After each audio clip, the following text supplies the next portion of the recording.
E nós estamos aqui com o Padre Silvio. Seja bem-vindo. Obrigado, Padre Reginaldo. Diretor da Casa Provida Mãe Imaculada e também Jane Maria. Um prazer Sua imenso. bênção. Bom, eu começo perguntando, Padre, por que o aborto é um assunto delicado e ao mesmo tempo necessário? Padre, é delicado porque fala da vida e é necessário porque justamente é a vida que é colocada em perigo.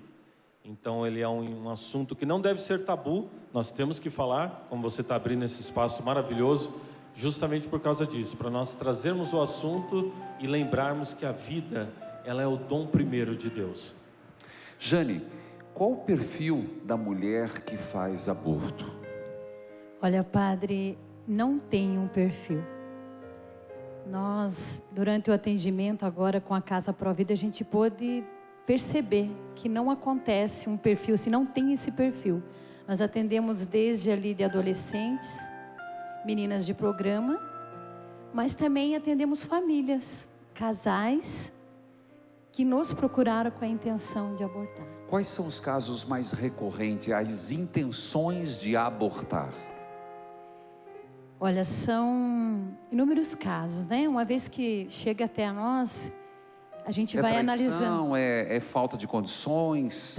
Também, financeiramente, algumas na faculdade, dando prioridade, né? A formação, a parte econômica, mas não existe assim uma regra, Padre, não existe mesmo. Quando as pessoas chegam até vocês já se dão por felizes, né? Porque Sim. já estão à busca de ajuda. Sim.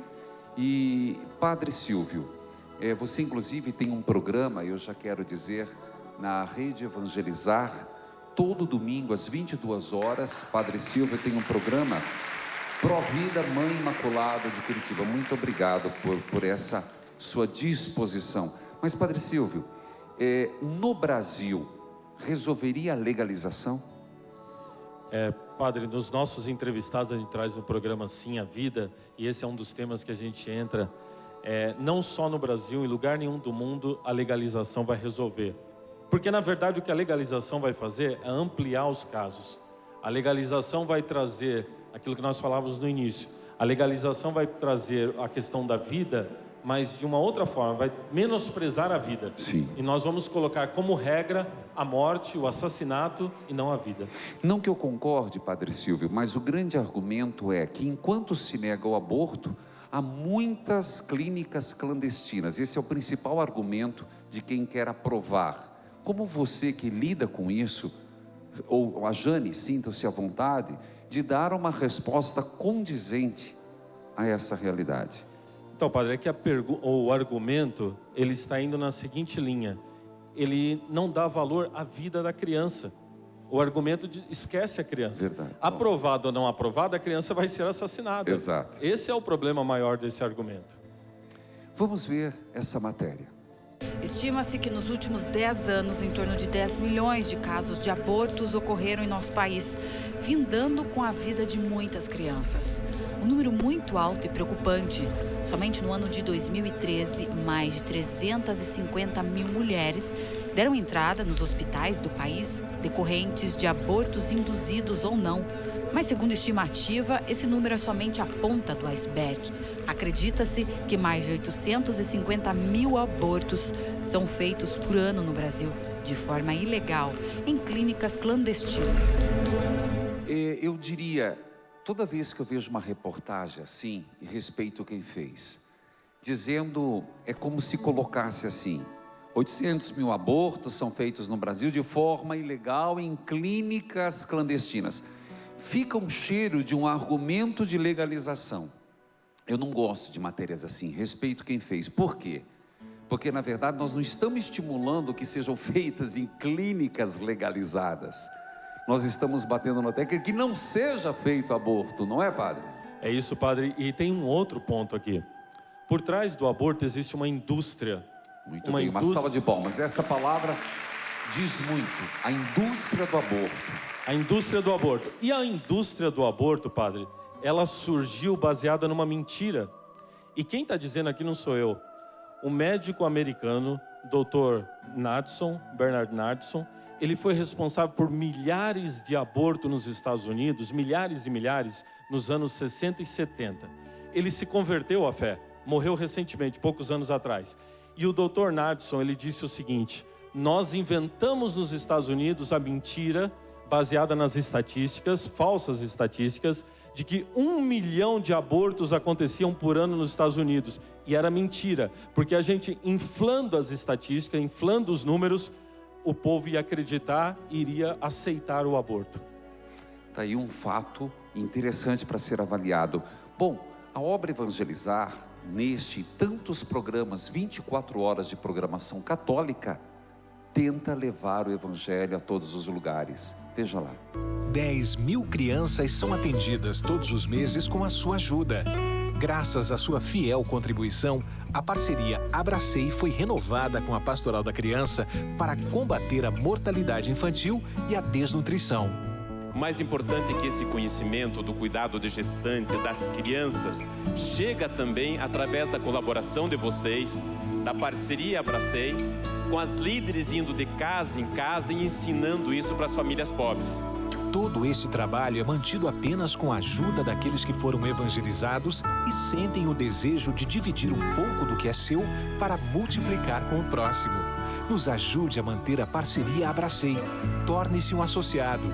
0 Operadora 41 3221 6060. Ou acesse o site www.padrereginaldomanzotti.org.br. Queridos filhos e filhas, o tema de hoje, o grupo de oração de hoje é dizer sim sempre à vida. Exatamente esse ponto, é dizer sim à vida e, consequentemente, refutar tudo que é cultura da morte. Jane, esse é o ponto, não é? Sim, com certeza, Padre. O que você acredita que pode reverter essa cultura da morte? É grande a importância de a gente trabalhar isso dentro da família, né? Desde cedo. Fica assim, para nós, né? Não só a Casa Provida vir em socorro dessa gestante, mas também a necessidade de se trabalhar isso. Como trabalhar isso na família? Olha, seja um pouco mais clara. Sim, nós temos um projeto junto à Casa Provida que a gente trabalha com pequenas mamadeiras. São minis mamadeiras que a gente visita grupo de oração, visitamos várias comunidades e levamos para as crianças na catequese, no grupo de oração das crianças, mirim, e ali a gente deixa para elas e explica já vai dando esse gostinho de vir em socorro da vida, de trabalhar, né? Entendi. Então elas levam para casa uma madeirinha, chega em casa, já vai contando para o vizinho, para o amigo, para a mamãe, juntando pequenas moedinhas. Depois, na próxima semana, a gente vem e eles depositam as pequenas mamadeiras com moeda dentro da mamadeira maior. Maravilha. E a ideia de que a criança vem com a ideia é o seguinte: eu estou ajudando a salvar uma vida. Ela está criando desde o início essa mentalidade. E teve um evento que nós fizemos aqui em Curitiba, né, Jane? Nós fizemos uma passeata, na verdade, no centro aqui de Curitiba, em defesa da vida. E uma das crianças que estava com a gente junto com a mãe, o pai, entrou, foi no shopping que ela entrou? Isso. Ela estava participando com a gente, terminou o evento na Rua 15. A mãe teve que ir até o shopping para comprar algumas coisas. E essa criança, menos de 2 anos, entrou dentro do shopping gritando: sim à vida, não ao aborto, sim à vida, não. A frase orante de hoje é: Senhor, fazei-nos defensores da vida. Filhos queridos, nós temos aqui no nosso palco, lembrando os 10 anos da obra Evangelizar é Preciso, a mãe de todas as mães, Nossa Senhora, e nós vamos para o intervalo fazendo nossa homenagem a ela. Ó Santa Mãe, Viva Nossa Senhora, madrinha da obra Evangelizar. Nós voltamos já. não me deixe desistir, me ajude a levar. Evangelizar é preciso, evangelizar é preciso, evangelizar.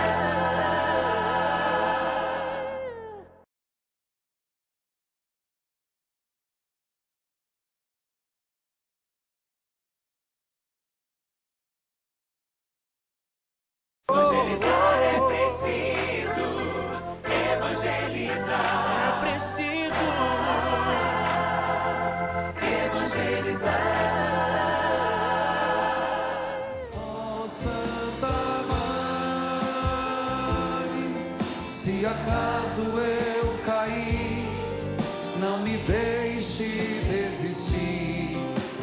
ajude a levar a minha cruz.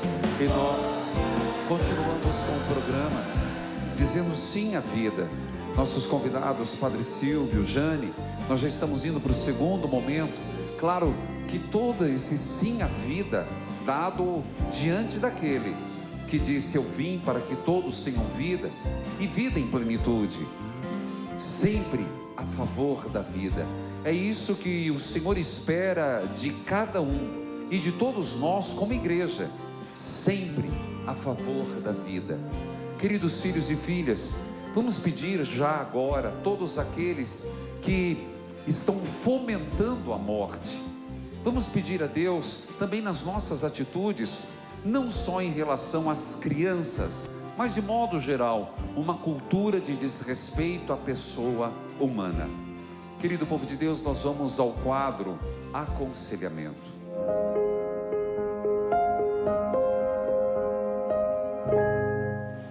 Sua bênção, Padre. Eu gostaria muito da sua ajuda. Eu estou casada há 7 anos e eu traí meu marido há um tempo atrás. E ele descobriu. Foi horrível, Padre. Ele chegou até me bater. Disse que se encontrasse com o homem que eu saí, ele ia bater nele, ele ia agredir. Eu me arrependo muito. Mas estava passando por um momento muito difícil no meu casamento. O meu marido, ele era estúpido e me tratava mal. E essa pessoa que eu conheci, ele me tratava com carinho, me tratava muito bem. E eu acabei pecando. Mas meu marido também me traiu, Padre. Só que ele se esquece. É como se só eu tivesse errado. Resolvemos reconstruir o nosso relacionamento. Eu perdoei ele. Eu consigo até lembrar da situação sem sofrer. Ele também diz que me perdoou. Mas de vez em quando ele fica me jogando na cara tudo o que aconteceu. Será que vale a pena lutar por um casamento assim? Ajuda-me, Padre. O que eu devo fazer? Este é o depoimento de uma filha de Deus de Paranavaí, Paraná. Querida filha, você que me acompanha, é um caso real, apenas interpretado, mas é de Paranavaí, onde tem a Rádio Paranavaí. Eles nos acompanham tanto pela TV Século XXI, como a TV Terceiro Milênio e a Rede Evangelizar. Filha, houve traição dos dois lados. A forma como cada um lida pode ser diferente. Um pode ter feito bem feito e não ter aparecido, mas isso não quer dizer que não houve traição. Existe uma frase que eu sou totalmente contra: o que os olhos não veem, o coração não sente. Não é verdade. Você traiu, ele traiu. O que fazer? Existe uma forma, que é lutar sim pelo casamento, vale a pena. Mas vocês dois precisam tomar algumas atitudes. Uma delas é tomar a decisão de perdoar. E isso se faz com cura, libertação, num grupo de oração, numa pastoral, porque vocês estão sozinhos.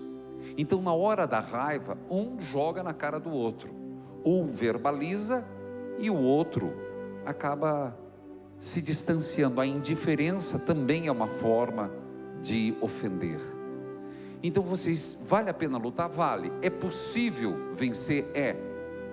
Desde que haja cura dos dois lados. E aqui vocês estão obrigados a fazer uma caminhada de igreja, voltar para a igreja, procurar um terapeuta de casal, para saber lidar com essa traição, saber lidar na hora da raiva, na hora do conflito. E terceiro, só vale a pena continuar se o que vocês viverem agora, a partir dessa reconciliação, for melhor do que viviam antes, porque senão vocês estão decretando o tempo de validade para uma nova traição. Que Deus ajude você a lutar pelo casamento, você e seu marido, mas de forma correta, como eu disse em algumas pistas. Mas vale a pena. E nós rezaremos para que você não desista. Você e seu marido superem essa crise. Amém.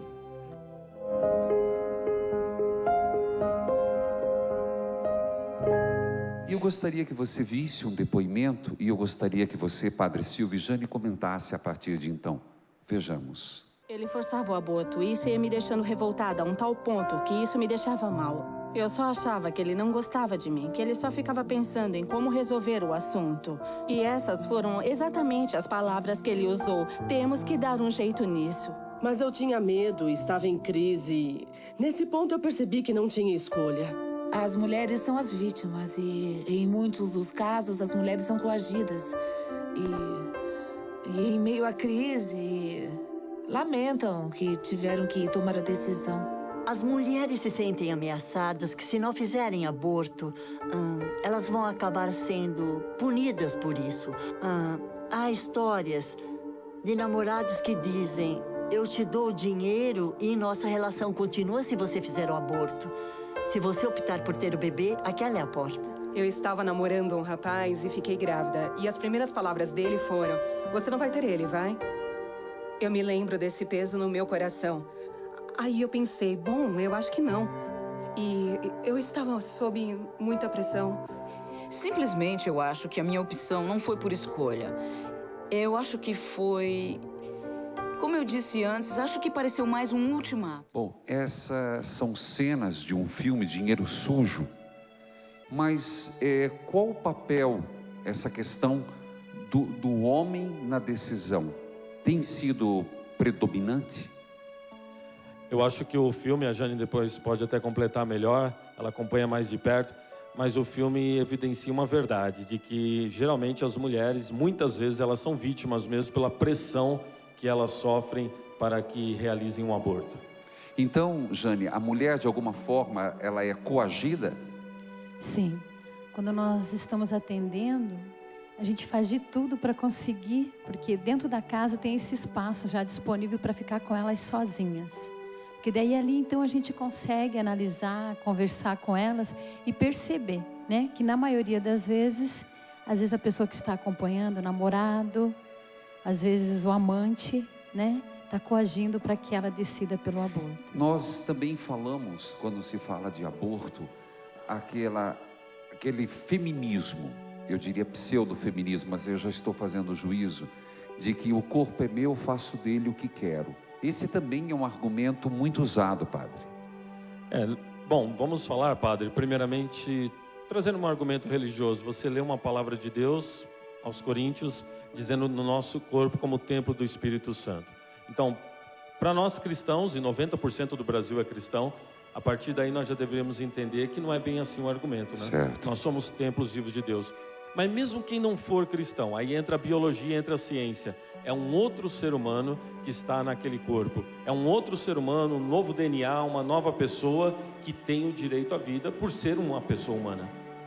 Eu gostaria de chamar a atenção uma curiosidade, que tanto no Antigo quanto no Novo Testamento, eles não têm termos para dizer feto, ou bebês, ou crianças. Para eles, tudo é usado o mesmo termo no grego, brephos, para dizer, com essa curiosidade, que na Sagrada Escritura, desde a concepção até a criança adulta, é citada com a mesma terminologia. Essa expressão, essa tentativa de dizer, não é apenas um embrião. Bom, vem cá, nós temos na banda um grávido, né, filho? Tá com a esposa. Como é que é o nome da esposa? Juliana. Fala no microfone. Juliana. Juliana, vem cá, David, vem cá, por favor. Quantos meses ela está? Ela está com 7 meses, né? 7 meses. Então aqui representa. Pode explicar, por favor, Jane? Até eu vou pedir. Como é que é o seu nome? David. David, vem cá, David. Porque isso é trabalhar também a cultura, né? Isso. Cultura da vida. Vem cá, para você segurar. É um dos momentos mais assim emocionantes no atendimento com as meninas, porque os bebês eles têm tanto o tamanho como o peso original, real do bebê mesmo. Então vamos ver, segura ali, padre, o microfone só para nós ver. Teu filho está exatamente nesse tamanho, com esse peso. Eu vim para que todos tenham vida, que todos tenham vida plenamente. Gente, ó, 3 meses. Dá para pegar, meu Deus. Todo formado, corpinho, cabeça, Na minha órgãos, mão coração desaparece, batendo. né? Vocês estão vendo aqui? 4 meses. Como dizer que não é gente, que não é pessoa? E vocês trabalham isso com as gestantes? Com as gestantes. Na maioria das vezes, padre, quando a gestante vai fazer seu exame, né? O beta, para saber se está ou não grávida, ela vai depois de 1 mês. E quando o bebezinho tem 20 dias, o coração já está batendo. Então já tem um coração batendo ali. Quando ela vai fazer o exame, já está batendo um coração. Por isso que a indústria do aborto, padre, e isso nos Estados Unidos acontece muito, eles não querem que a mulher faça um exame e principalmente a ultrassonografia. Senão ela vai escutar o coração da criança e vai desistir do aborto. David, eu vou te fazer uma pergunta. Como pai que vai ser de primeira viagem, o que você tem a dizer do teu sentimento de estar às vésperas de ser pai? Fala para aquela câmera, por favor. É uma ansiedade, né? Ser pai, é aquele momento de você querer rapidamente que ele venha à vida, pegar ele no colo, sentir ele respirando, porque por enquanto é só dentro da barriga. Não, a mãe sente mais do que eu como pai. E o que assim, emocionante até de pensar já na hora que ele vai nascer, na hora que eu vou olhar nos olhos dele, pegar no colo. E ele foi que me mandou a primeira mensagem, não foi, David? Foi. Uma salva de você que ele vai ser um excelente pai. E você percebe a alegria, né? Bom, parábolas, enquanto nós vamos nos sentando. Seguindo a trilogia Sinais do Sagrado, Padre Reginaldo lança seu 2º livro, Parábolas. Valores espirituais ensinados através do maior mestre, Jesus. Palavras que resistem ao tempo e que Padre Reginaldo apresenta através de mensagens transformadoras. Garanta já o seu. Ligue 0 operadora 41 3221 6050 ou pela loja virtual www.padrereginaldomanzotti.org.br/loja. E eu gostaria de já trazer uma intenção. Ficou muito forte quando eu estava tocando ali. Olha a estimativa, de cada 5, uma mulher já fez aborto. Padre, os números, nós não podemos levar eles ao pé da letra, sabia? Tanto o número de mulheres que já possivelmente tenham feito, número de crianças que possivelmente tenham sido abortadas, como eu disse anteriormente, não existem números, padres, confiáveis. Mas, bom, eu respeito, concordo mas o que eu queria, mas eu quero puxar para reflexão justamente por causa disso, porque nós estejamos atentos com os números, mas que não há dúvida de que há um número alto, isso é verdade. O que eu queria, obrigado pela sua colocação, mas o que eu gostaria de dizer é que eu acompanho também, você também, padre, os confessionários, e acompanho pelo rádio, acompanho nos testemunhos, pedidos de oração. Quantas pessoas depois ficam com um sentimento de culpa e confessam e parece que isso não passa. Quais são as marcas que você percebe, Jane, de mães e pais, com menos consciência evidentemente, marcas que ficam na vida, na história da pessoa que cometeu o aborto? São feridas abertas, que a gente sabe que só podem ser fechadas pela misericórdia de Deus e pelo amor de Deus. Nós fizemos esse trabalho também na casa, né, de acolher essas gestantes que cometeram o aborto e apresentar a misericórdia para elas. Então, esse trabalho a gente vem acolhendo elas e apresentando a misericórdia. É o único jeito de a gente poder sarar essas feridas. Padre, para as pessoas que estão do outro lado do Brasil, como resgatar, você como padre, como sugere um resgate de uma pessoa que carrega essa culpa, esse mal-estar? Veja, padre, pesquisas mostram, trabalhos científicos mostram, saiu um trabalho muito interessante até em Portugal, consequências traumáticas psicológicas, casos de suicídio, casos de depressão profunda ligada à questão do aborto.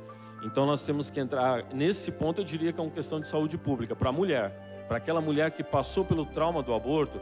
E o que o governo deveria fazer? Primeiramente eu trago aqui porque nós pagamos impostos. Verdade. Então eu gostaria que o meu imposto, o seu imposto, o imposto de quem está nos assistindo, fosse usado para criar clínicas, hospitais em favor dessa mulher. Esse é um primeiro ponto.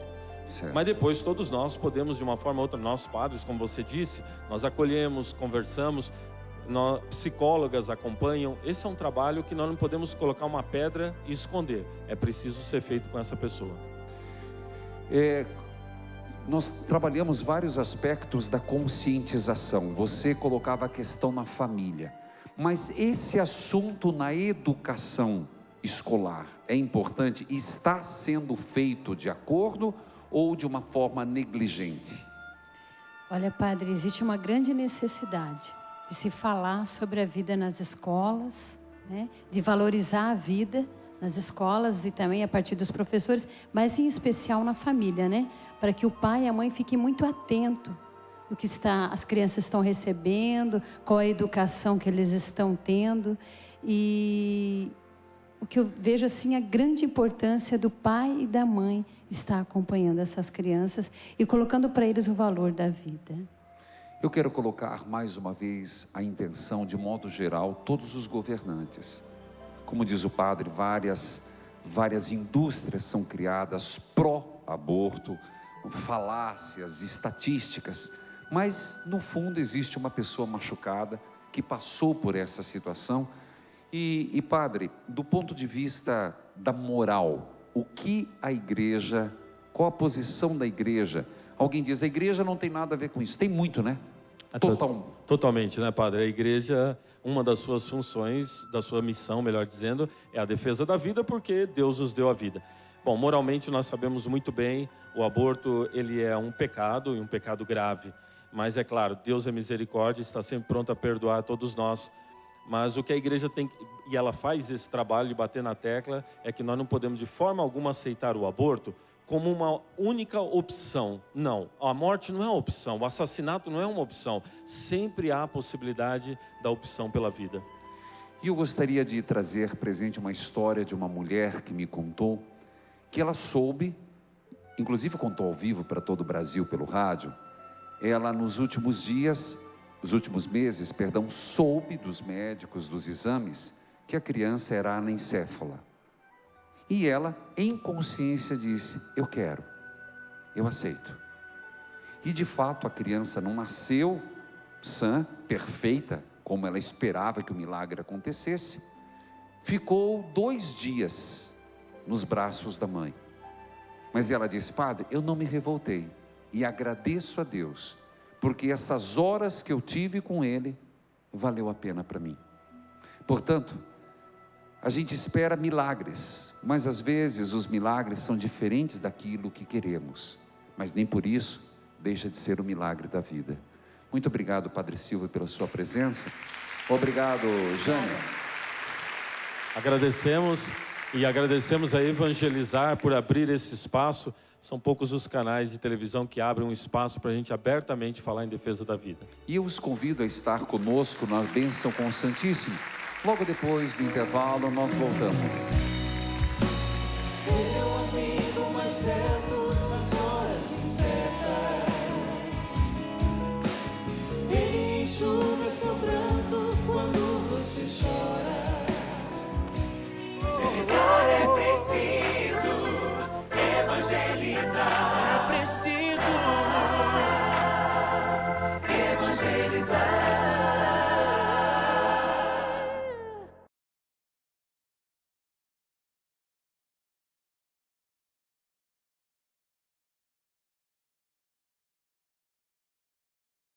Evangelizar é preciso, evangelizar é preciso, evangelizar.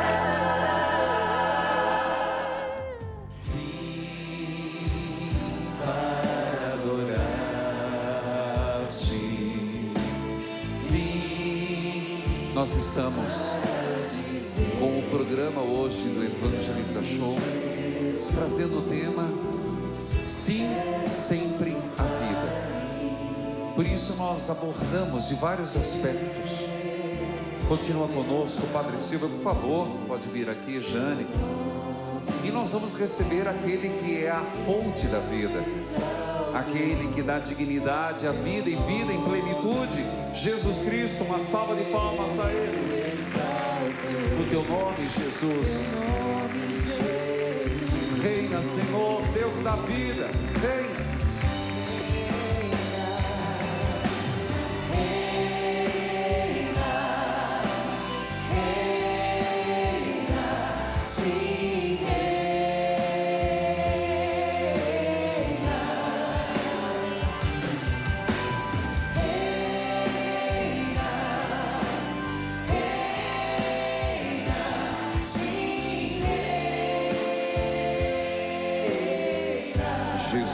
Deus da vida, Jesus, reina, Senhor, em nossos corações, em todas as situações em que a morte se faz presente, é uma ameaça para as que estão grávidas, seja por coação, seja por falta de consciência, seja por ausência dos pais, seja por negligência do Estado. Senhor, reina, Deus da vida impera, Deus da vida liberta. Cantemos, cantemos.